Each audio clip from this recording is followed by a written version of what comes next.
All right, John and I are back today with a Google Classroom video. We kind of wanted to go over some of the basics of Google Classroom. Not everything. We plan on doing a few different videos with Google Classroom. Our main goal today, though, is just to kind of show you the main page and then to show you how things look from a teacher's perspective and also from a student's perspective. So, the first thing I'm going to start with is showing you what the Google Classroom screen is and how to get there. So, I'm in my Google Drive right now, and I'm just going to go to my app grid. Okay, I'm going to click on that. If I go down here to more, and you can see the Google Classroom app is right there. So if I were to click on that, my classroom will come up. I already have it up, so I'm going to go ahead and go over here. And so this is the main screen to Google Classroom. Now, what you will see is you'll see some differences in each screen that let you know if you're a teacher or a student in the screen. Right here I have Reading 7, Mr. Roji. I have one student, and that lets me know that that's mine and how many students I have. Over here, Biology SE says John Darko. I am enrolled in his class. Okay, and then over here is another sample one I was working on, English 7, Mr. Roji says I have 4 students.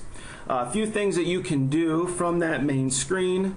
I already showed you the number of students, upcoming assignments, which is kind of nice, especially from the student perspective too, so they kind of know what assignments they have in the near future. And what's great is that if they were to click on this and say they have 3 or 4 teachers that are using Google Classroom, they'll see 3 or 4 boxes, and that will show them their assignments right there, for each class. And so it's not just going to one class, it could be going to 2 or 3 classes. Up here you have 3 little dots. You can rename your classroom, or you can archive it, which means it would just go off the main page. The last thing that we have here is the folder integration, and John is going to kind of take over and show you what that exactly means with the folder integration. It's really probably the best feature that we're going to see that really kind of put me over the top for wanting to use Google Classroom.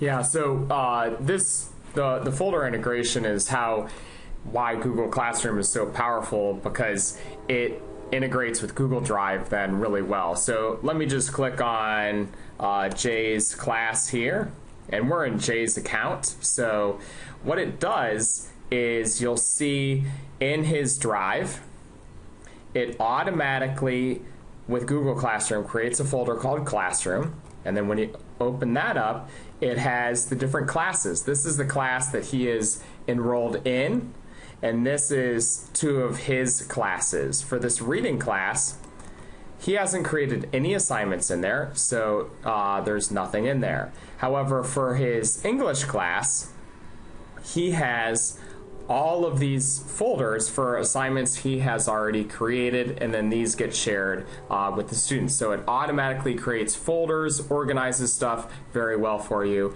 and that's really why I like Google Classroom, is for that integration between Google Drive and assigning things to students. Right, and what we'll see is that it makes it very easy to know what student has things turned in, what student does not have things turned in. You don't have to go back in your Google Drive looking for an assignment that a student says that they turned in. It'll be right there in that folder, and we'll show it on the main screens too, how that will look. It'll be really easy to find.